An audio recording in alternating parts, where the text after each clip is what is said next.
मेरे मित्र महाराज ने सब कुछ बोल दिया है, कुछ करके बहुत ज्यादा बताना नहीं चाहिए। महाराज तो जितना करता है कम बोलता है। मैंने देखा अभी बोलता मैं ये दिया हूँ दिया हूँ, छोटे बड़े चीज मुझे मालूम है। महाराज दिव्यपुर मिशन मालिक ने, उनके पिताजी ने किस तरीके से इस त्रिपुरा के जनजाति के लिए काम किया। तो जनजाति नहीं, जाति के लिए भी हम लोग कहा से भाई, हम लोग विप्लव तो यहाँ कैसे पैदा हो गया। महाराज की पिताजी और पिताजी के पिताजी मारा करता तो नहीं हो सकता था। मेरे जन्म इस भूमि में नहीं हो सकता था। आप मेरे जन्म इसमें हो गया बिकॉज ऑफ राज परिवार के कारण से। तो इस बात को सभी समय कम्युनिस्ट ना कहा, कम्युनिस्ट ना करता। मैं कम्युनिस्ट के ऊपर व्यक्ति को नाराज नहीं, मैं जितेंद्र चौधरी को नाराज नहीं हूँ, मैं वाजपेयी जी के ऊपर नाराज नहीं था। मैं नाराज हूँ उनके सोच के ऊपर, उनकी व्यवस्था के ऊपर, क्योंकि इस देश को और इस राज्य को, इस राज्य के जनता को लंबे समय उन्होंने राज किया। दिया क्या बोल सकता जितेंद्र चौधरी जो हमने दिया? वो भी तो इस भूमि में जन्म लिया, जनजाति है, दिया क्या? मुझे एक पता जितेंद्र चौधरी बाद में बोलता है विप्लव देव तो शिशु है, छोटा बच्चा है। मैं तो बोलता हूँ छोटा बच्चा ही हूँ, त्रिपुरा का आविष्कार हो तो बच्चा ही रहूंगा। आपके जैसे बुरा होना नहीं चाहता मैं बुरा होना नहीं चाहता। मैं त्रिपुरा का ही बच्चा हूँ, यही मेरा नाम है, वही मेरी पहचान हो, ये मैं चाहता हूँ। और आपके मुंह से निकल गया, मैं आपको धन्यवाद देता हूँ। आप ऐसा बोलते रहिए, मुझे बच्चा बनाते रहिए और आपका विनाश जल्दी हो जाने वाले हैं।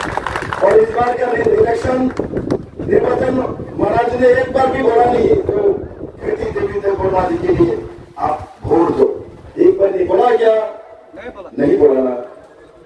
जब नहीं बोला, सब मिलके हमारे बहन को, सब मिलके इतना वोट देंगे, बहन ने जिंदगी और याद रखेंगे।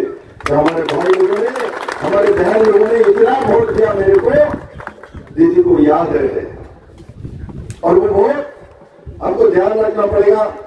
वो वोट क्योंकि अमित भाई शाह जी ने जो रिकॉर्ड किया है और जो महाराज ने बहुत मेहनत किया है उसमें, और उसमें जाके दीदी को लाया। और दोनों सीट में, एक सीट में तो इलेक्शन हो चुके हैं, मैं आ चुका हूँ 19 को बद्दपुर में वोट हो गया।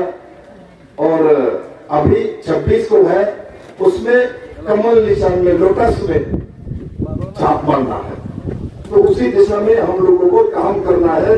दीदी को हम जब वहां भेजेंगे तो दीदी आप लोगों को जो कमियां अभी भी रह गई है वो सब काम मैं दीदी से कराऊंगा, मैं और महाराज मिलके। और आज मैं गर्व करता हूँ, आज मैं गर्व करता हूँ, सीपीएम के समय यहाँ एक ईंट नहीं मिलता था, एक ब्रिक नहीं मिलता था। आज महाराज यहाँ बिल्डिंग दिख रहा है मेरे सामने, क्या आपको अच्छा नहीं लग रहा है? ये हम लोगों ने मेहनत किया, काम किया है, उसका कारण है नरेंद्र भाई मोदी है, अमित भाई शाह है, महाराज है, मैं हूँ।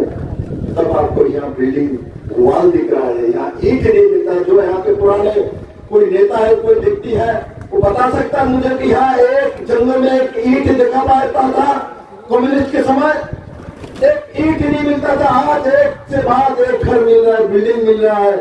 और रास्ता मैंने देखा खराब है, मैंने सीएम रहते हुए बहुत सारे टेंडर दिया, टेंडर देने के लिए आता नहीं। ये तो मैं बोल रहा हूँ, ये सब रोड अच्छा रोड बना देंगे और अच्छा से आप लोग रहना, और सब व्यवस्था माननीय प्रधानमंत्री नरेंद्र भाई मोदी करेंगे। मोदी है तो आपको 23 साल के बाद आपको जाके अपना घर मिला, अपना मकान मिला, आपका भोटाधिकार मिला मेरे मित्रों। इसलिए इसको संभाल के रखना। गलती से भी कम्युनिस्ट ने जो काम किया है उसका भूलना नहीं है मेरे मित्रों। इसलिए मैं कहता हूं, मैं नहीं कहूंगा भाई इसमें पैकेज दिया, इसमें वो कर दिया, इसमें ये कर दिया। कि तो मेरा इतना ही कहना है, हर बच्चे को पढ़ाई कराना है, हर बच्चे को अपना रोजगार देना है, हर बच्चे को आगे बढ़ाना है। वो सोच आप लोगों के अंदर रहना चाहिए और वो करना है। और यहाँ जो लीडर है, मैं इनको सभी को बोलूंगा, भाई अपने बच्चे जैसा यहाँ के बच्चों को भी आगे बढ़ाइए। यहाँ के सब बच्चों को आगे बढ़ाना है और आगे लेके जाना है। और मैं मानता हूँ ये जो 2024 का निर्वाचन है, 2024 का जो इलेक्शन है लोकसभा, एक छोटी मोटी इलेक्शन नहीं है।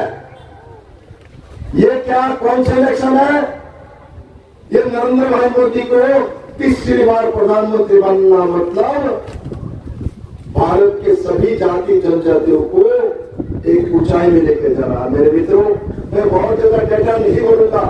मैं जानता हूँ नरेंद्र मोदी जी ने जो नॉर्थ ईस्ट के लिए कितना बजट होता था और आज कितना बजट आता है, और कम्युनिस्ट के 10 साल में जब 40,000 करोड़ रुपए का बजट आता है त्रिपुरा में, और नरेंद्र मोदी के समय हमारे भारतीय जनता पार्टी के सरकार 10 साल में ये त्रिपुरा में 1 लाख करोड़ का पैसा केंद्र सरकार ने भेजा। 10 साल में 1 लाख करोड़। और कम्युनिस्ट के और यूपीए गवर्नमेंट के 10 साल में सिर्फ 40,000 करोड़ लेकर आया जितेंद्र चौधरी लोगों ने, मानिक सरकार लोगों ने। इसीलिए मैं कहता हूं, अभी जो कैंडिडेट आया है, मालूम नहीं है यह आया क्या नहीं आया, तो उनको पूछो। जो आपके पहले जो एमपी बनता था, जितेंद्र चौधरी मंत्री भी रहा है, उसने हमारे लिए किया। हम 23 साल रिफ्यूजी बन के आपने देश में क्यों रहे, इसका जवाब जरूर पूछना, भूलना नहीं। अभी हम लोग कभी कभी क्या करते हैं, हमको घर मिल गया, हमको मकान मिल गया, हमको रास्ता मिल गया, तो हम भूल जाते। हम लेके नहीं आए थे। आज से 1.5 साल 2 साल पहले आपके पास कुछ भी नहीं था। अरे सब घर रहेगा, ये रास्ता रहेगा, ये पानी रहेगा। जब नरेंद्र भाई मोदी है तब रहेगा, नहीं तो मोदी नहीं है तो पानी के नल में पानी नहीं आएगा यार। मोदी नहीं है तो घर का टीन खराब हो जाएगा, दूसरी बार टीन नहीं आएगा। मोदी नहीं है तो ये रोड खराब हो जाएगा, दूसरा बार नहीं बनेगा। और कम्युनिस्ट क्या बोलेगा, आंदोलन करो, टीन आ जाएगा, आंदोलन करो, रास्ता बन जाएगा, आंदोलन करो, वॉल बन जाएगा, आंदोलन करो, बच्चा भी पैदा हो जाएगा। ये कम्युनिस्ट है, ऐसे नहीं करता है, सब झूठ बोलता है हमारा। आज तक 25 साल राज कर लिया झूठ बोल के। झूठ तो कोई इनसे जाके सीखे। अब मैं कहता हूं, आपको झूठ सीखने का जरूरत नहीं है कि आपके साथ नरेंद्र मोदी है, अमित भाई शाह है, महाराज है, मैं हूं, त्रिपुरा का मुख्यमंत्री है, सभी लोग हैं। सबसे बड़ी बात है, अब दीदी है, दीदी बहन है, लड़की है ना, लड़की ज्यादा प्यार करता है ना। यह तो लड़की बैठे है, लड़की ज्यादा प्यार करते हैं, माँ ज्यादा प्यार करेगी, दीदी जरूर प्यार करेगा। मैं आशा करता हूँ 26 तारीख को सब मिलके एक साथ निकलना और दीदी को कमल निशान में, लोटस में वोट देके सपोर्ट दोगे ना। एवरी वोट फॉर दीदी, हाथ उठाओ। एवरी वोट फॉर दीदी, एवरी वोट फॉर दीदी। Ready? Every vote, every vote, सब वोट मिलेगा दीदी को। और मैं आशा करता हूँ 26 को अर्ली मॉर्निंग सब उठेंगे और नाश्ता करने के पहले, ब्रेकफास्ट करने के before breakfast we'll go for vote, after then breakfast, first vote, after then breakfast। मैं आशा करता हूं आप उसी दिशा में काम करोगे। सबको बहुत बहुत धन्यवाद।